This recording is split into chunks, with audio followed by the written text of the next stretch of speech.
Hi, പുതിയൊരു വീഡിയോയിലേക്ക് വീണ്ടും സ്വാഗതം. അപ്പം ഇന്നത്തെ വീഡിയോയിൽ ഞാൻ പറയാൻ പോകുന്നത് ഹോം ലോണിനെ കുറിച്ചാണ് പറയാൻ പോകുന്നത്. ഒരു വീടില്ലാത്ത ഒരാൾക്ക് എങ്ങനെയൊക്കെ ആയിരിക്കും ഒരു ലോണിനെ ആശ്രയിക്കുമ്പോൾ വരുന്ന പ്രശ്നങ്ങൾ എന്നാണ് പറയുന്നത്. ഓക്കെ, അപ്പം ഞാൻ അലഞ്ഞുകൊണ്ട് നടന്ന കാര്യങ്ങളാണ് നിങ്ങളുമായിട്ട് ഷെയർ ചെയ്യുന്നത്. ഓക്കെ, നമുക്ക് അപ്പനപ്പൂപ്പന്മാര് ചേർത്ത് വെച്ച സ്വത്തോ വകകളോ ഒന്നും തന്നെ ദൈവീതില്ലായിരുന്നു. കുറച്ച് കടങ്ങൾ മാത്രമേ ഉണ്ടായിരുന്നു. ഉള്ളതെല്ലാം വിറ്റു തുലച്ചത് കൊണ്ടിട്ട് ഒന്നും തന്നെ നമുക്ക് ശേഷിച്ചില്ല. നമ്മൾ അതുകൊണ്ടിട്ട് ഒരു വീടിന് വേണ്ടിയിട്ട് ഇറങ്ങിത്തിരിക്കുകയാണ്.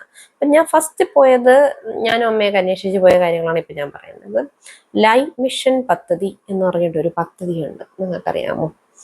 ആദ്യം ഉണ്ടായിരുന്നത് ഇവര് ഒരു 2 ലക്ഷം രൂപ എന്തൊരു വസ്തു മേടിക്കാൻ കൊടുക്കുന്ന ഒരു സെറ്റപ്പ് ഉണ്ടായിരുന്നു. അത് കഴിഞ്ഞിട്ട് പിന്നെ വസ്തു ഇല്ലാത്തവർക്ക് ഇങ്ങനെ കൊടുക്കുന്ന ഒരു രീതിയാണ് വസ്തു മേടിക്കാനായിട്ട്. പിന്നെ വീട് വെക്കാൻ വേണ്ടിയിട്ട് കടുക്കടുവായിട്ട് പൈസ കൊടുക്കുന്ന സ്കീം ഉണ്ടായിരുന്നു. ഇത് കിട്ടണമെങ്കിൽ ഗ്രാമസഭ അത് ഇത് നമ്മുടെ പേപ്പർ കാര്യങ്ങൾ വാടക എത്ര വർഷം കൊണ്ട് കിടക്കുന്നു, അത് കഴിഞ്ഞിട്ട് നമ്മള് BPL കാർഡുകാരാണോ അതാണ് ഇതാണൊക്കെ ഉള്ള കുറേ പേപ്പറിൽ കയറി ഇറങ്ങി സെറ്റപ്പ് വഴി കൊടുക്കണമെന്ന് പറഞ്ഞിട്ടുണ്ടായിരുന്നു. പിന്നെ ഞാനും അമ്മയൊക്കെ കൂടെ വർഷങ്ങളായിട്ട് മുമ്പേ തന്നെ പേപ്പറൊക്കെ കയറി ഇറങ്ങി പഞ്ചായത്തിലൊക്കെ ആയിട്ടൊക്കെ കൊടുത്തിട്ടുണ്ടായിരുന്നു നമുക്ക് വീട് ഇതായ സമയത്ത്. അങ്ങനത്തെ ഇരുന്നപ്പോഴത്തേക്കും നമ്മൾ എന്ത് ചെയ്തു, വാടക വീടായിരുന്നു, അവിടെ നിന്ന് മാറി വേറെ സ്ഥലത്തോട്ട് പോകുന്നു. അപ്പോഴത്തേക്കും അന്തസ്സായിട്ട് ഇവന്മാർ എന്ത് ചെയ്തു, ഗ്രാമസഭയൊക്കെ കൂടിയിട്ട് ഇവര് ലിസ്റ്റ് പബ്ലിഷ് ചെയ്തു. നമ്മളെ എൻ്റെ അമ്മയുടെ പേര് സെയിം വരുന്ന വേറൊരാൾക്ക് ഇത് കൊടുത്തു. അമ്മ ആ സ്ഥലത്ത് അന്ന് അവിടെ ഇല്ലാതിരുന്നു, അവിടെ നിന്ന് വീട് മാറിയ സാഹചര്യം. എന്നാൽ അവിടെ നിന്ന് ഫോൺ വിളിക്കുകയോ അറിയിക്കുകയോ ഒന്നും ചെയ്തില്ല.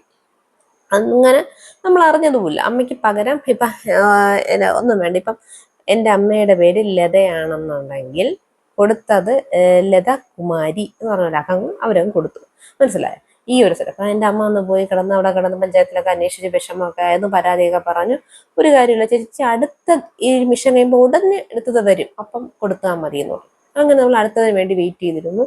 അടുത്തത് കൊടുക്കാൻ വേണ്ടിയിട്ട് കാത്തിരുന്നു. നമുക്ക് ഒരു വീടിന്റെ ഇത് പോകുന്നതാണ് പറയുന്നത് കേട്ടോ, മനസ്സിലായി? 2012-13 കാലഘട്ടത്തിന് മുമ്പ് തുടങ്ങിയ രീതിയാണ് നമ്മളെ വീട് പോയ സമയം, ഒരു വീടിന് വേണ്ടിയിട്ട്.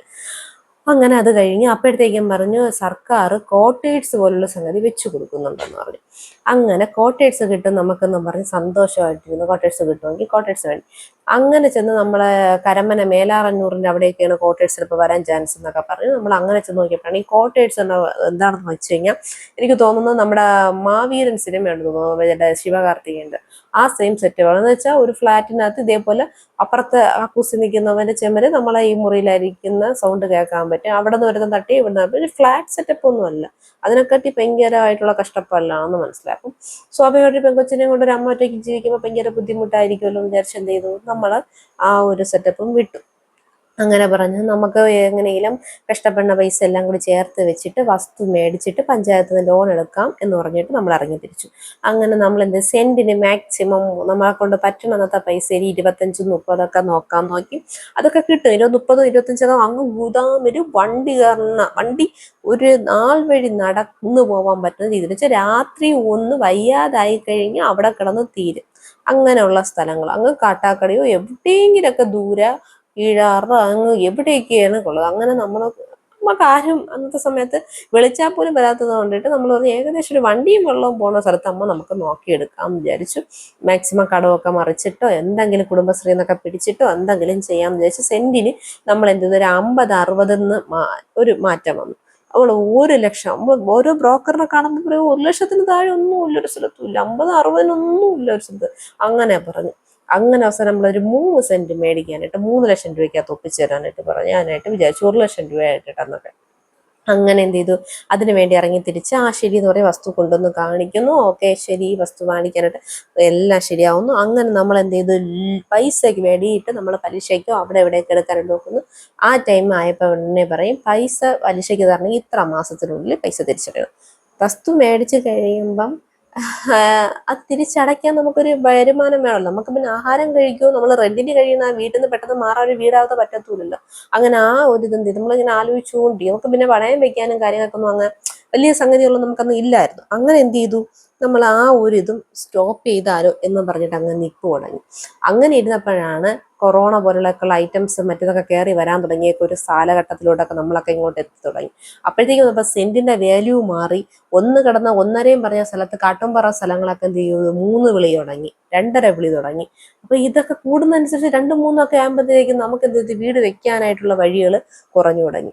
അങ്ങനെ വീട് വെക്കാനായിട്ടുള്ള പൈസ തരുമെന്ന് വെച്ചാൽ അത് നമ്മൾ സ്വയം കയ്യിൽ നിന്നിട്ടാദ്യം വീട് വെട്ടി കാണിച്ചു കൊടുത്ത് പിന്നെ കടുകടുവായിട്ടേ പൈസ തരത്തുള്ളൂ എന്നുള്ളൊരു സ്കീമെത്തി. അങ്ങനെ ആയപ്പോൾ എന്ത് ചെയ്ത്, മൊത്തത്തില് വീട്ടില് നമ്മളെ കൊണ്ട് എല്ലാം കൊണ്ട് ഇറവാന്നൊരു രീതി എത്തി. സ്റ്റോപ്പായിരുന്നു. മനസ്സിലായല്ലോ. സ്റ്റോപ്പായി നിന്ന സമയത്താണ് നമ്മളെ മുമ്പിൽ എന്ത് ചെയ്തു, ബജാജ് ഫിനാൻസ് എന്ന് പറഞ്ഞത് സംഗതി എത്തുന്നത്. ബജാജ് ഫിനാൻസ് എത്തുമ്പോഴെന്ത്, അവിടെ നമുക്ക് പൈസ എടുക്കാനായിട്ട് പറ്റും. ഇങ്ങനെ എടുക്കാമെന്ന് വിചാരിച്ചുകൊണ്ടിരുന്നപ്പോഴാണ് എനിക്ക് തോന്നുന്നത് ഭാരത് ഫിനാൻസ് എന്ന് പറഞ്ഞിട്ട് എനിക്കൊരു സംഗതി എത്തുന്നത്. ഈ ഭാരത് ഫിനാൻസ് എന്ന് പറഞ്ഞ സംഗതി വന്നപ്പോഴത്തേക്ക് അവിടെ നിന്ന് നമുക്ക് ഇതേപോലെ ലോണും കാര്യങ്ങളെല്ലാം കിട്ടും എന്നൊക്കെ പറയുമ്പോൾ ഈ ഇത് പറയുന്നത് മൈക്രോ ഫിനാൻസ് ആണ് ഇതെല്ലാം വരുന്നത്. എന്ന് വെച്ചാൽ ഗ്രൂപ്പ് ലോണാണ്, 2-3 പെണ്ണുങ്ങളൊക്കെ ചേർന്ന്. അത് നമുക്ക് കുറച്ച് ആദ്യം 25,000 തരുമെങ്കിൽ പിന്നെ 50,000 തരും, പിന്നെ 1,00,000 രൂപ തരും. അപ്പൊ നമ്മൾ 50,000 രൂപ 1,00,000 രൂപ കിട്ടുമല്ലോ.